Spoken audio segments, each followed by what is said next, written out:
নমস্কাৰ বন্ধুসকল, ঘৰলৈ যাওঁতে ভিডিঅ' কেইটামান কৰি ৰাখিছিলোঁ, কিন্তু দিয়া হোৱা নাই কাৰণ ব্যস্ততাৰ মাজত ইমান ধুনীয়া এটা জাৰ্ণি মই নিদিয়াকৈ কেনেকৈ থাকোঁ। এয়া আমি ৰাতিপুৱা 4টা বজাত এনেকৈ গাড়ী ছেটিং কৰি আছোঁ। এয়া ওলাইছোঁ আৰু 5টা বাজিব হৈছে এইখিনি সময়ত। এই ধৰণে ৰাতিপুৱা পিছত 3টা বজাতে উঠিলোঁ। 3টা বজাত উঠি কিবাকিবি খানা এইবোৰ পেক কৰি মেলি গাড়ীত বস্তু ভৰাই, দেখিছেনে কিমান টাইট হৈ আছে আমাৰ গাড়ীখন, পূৰা একদম পেকিং। তাৰ বিচনাৰ পৰা ধৰি সকলো বস্তু তাত সোমাই আছে, কাৰণ ইমান দূৰ যাব আছে যিহেতু, সেয়েহে সকলো লৈ ল'লোঁ আৰু এয়া 5টা বজাত ষ্টাৰ্ট কৰি দিলোঁ। অলপ আন্ধাৰ হৈয়ে আছে দেখিছে। তাৰ পাছত এয়া আমি ওলাইছোঁ আৰু এতিয়া পিছে আমি যোৱা দিনাখন ডাইৰেক্ট আমি ডিব্ৰুগড় পামগৈ। পিছে ৰাস্তাটোত মই বহুত বেছি উইক ফিল কৰিলোঁ আৰু অলপ গাটো বেয়াও লাগিলে, চ' সেইকাৰণে বহুত বেছি ফটো তোলা নহ'লে বাৰু, একেবাৰতে গ'ল। চ' সেইকাৰণে বহুত বেছি ৰোৱাও নহ'লে। এই জেগাখিনিত অকণমান ৰৈছিলোঁ, খুব ধুনীয়া জেগা হয়, আমি আগৰবাৰো ৰৈছোঁ, সেয়েহে অলপ ফটো কৰিলোঁ, ভিডিঅ'ও কৰিলোঁ। বহুত ধুনীয়া, কিন্তু মানুহে লেতেৰা কৰিছে বাৰু। ইয়াৰ পাছত ৰৈছোঁ যদি বহুত বেছি সময়ৰ কাৰণে ৰোৱা নাই।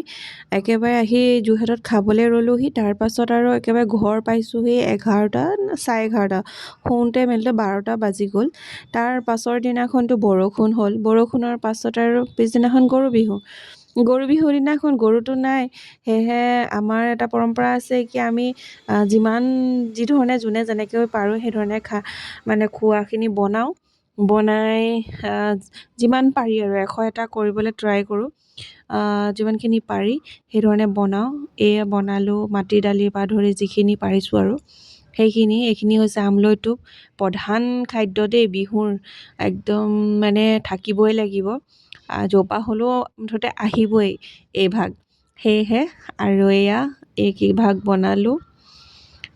এয়া আচলতে ওচৰৰ আণ্টি এগৰাকীক দিবৰ কাৰণে ফটো কৰিছিলোঁ দেই, কিন্তু এনেই আৰু ফটো হিচাপে ৰাখি থ'লোঁ। তাৰ পাছৰ দিনাখন আহিলে মানুহৰ বিহু যিহেতু, আৰু দেউতাৰ মৈদাম আছে গাঁৱত, সেইকাৰণে গাঁৱত মৈদামতো সেৱা কৰিলোঁ আৰু ঘাই ঘৰলৈ আহিলোঁ।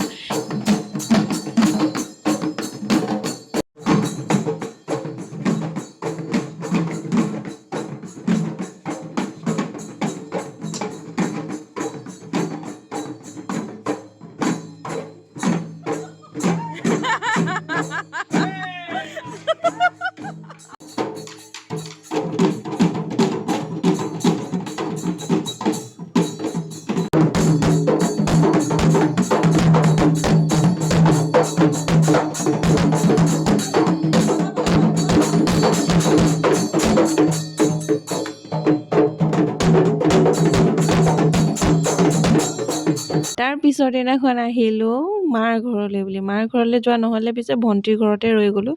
তাৰপাছত আহিলোঁ হাফলঙত ৰৈ মেলি হাফলঙতে অলপ খাই লওঁ বুলি ভাবিলোঁ। ভণ্টিৰ ঘৰৰ পৰা খাই আহিছিলোঁ যিহেতু অকণমান, আৰু অলপ তাতে ফটো এখন দুখন কিবাকিবি মাৰিলোঁ যিমানখিনি পাৰোঁ। বহুত ধুনীয়া জেগা কিন্তু হাফলঙো। তাৰপাছত আহিলোঁ আমাৰ হোমষ্টেটো দেখিছেনে কিমান ধুনীয়া, ভাল লগাৰ কাৰণে ফটো দুকপিমান ৰাখি থ'লোঁ। এই ধৰণে আৰু নেক্সট ডে ওলালোঁ হাফলঙৰ পৰা একদম ডাইৰেক্ট আগৰতলালৈ বুলি। ইয়াৰ মাজৰ সময়খিনিৰ কথা নকওঁৱে, বহুতেই ধুনীয়া। তাৰপাছত দেখিলেনে এই গাড়ীখন আমাৰ এইফালে একেবাৰে নাইকিয়া হৈ গ'ল। আগতে ঘূৰি ঘূৰি চাওঁ, কিন্তু শিলচৰ আৰু আগৰতলাত এতিয়াও চলি আছে। আৰু আহি আমি পালোহি এতিয়া অসম আৰু ত্ৰিপুৰাৰ বৰ্ডাৰ, একেবাৰে লাষ্টৰ একেবাৰে শেষৰ ডিষ্ট্ৰিক্টখন শ্ৰীভূমি।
ইয়াৰ পাছতে সোমালোঁ আমি ত্ৰিপুৰাত সোমাই অকণমান দূৰ যোৱাৰ পাছত অকণমান দূৰ নহয় ভালেখিনি দূৰ গ'লোঁ।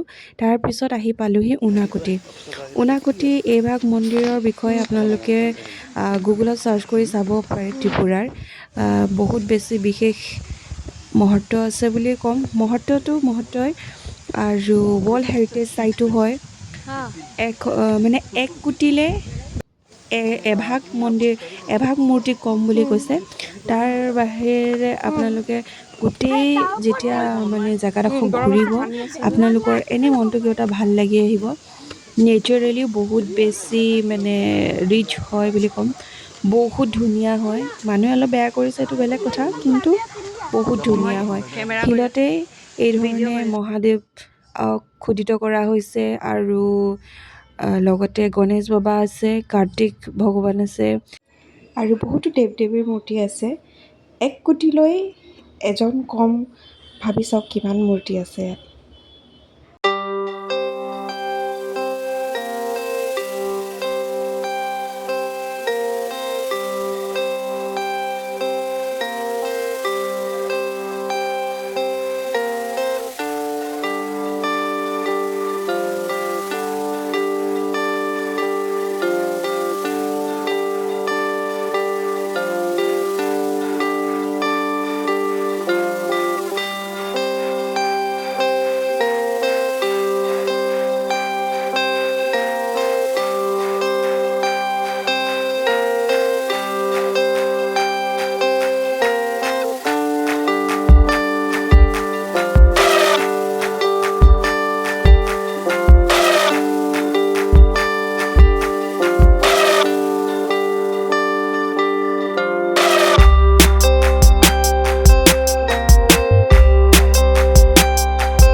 এই গছজোপাই দেখিছেনে কিমান ডাঙৰ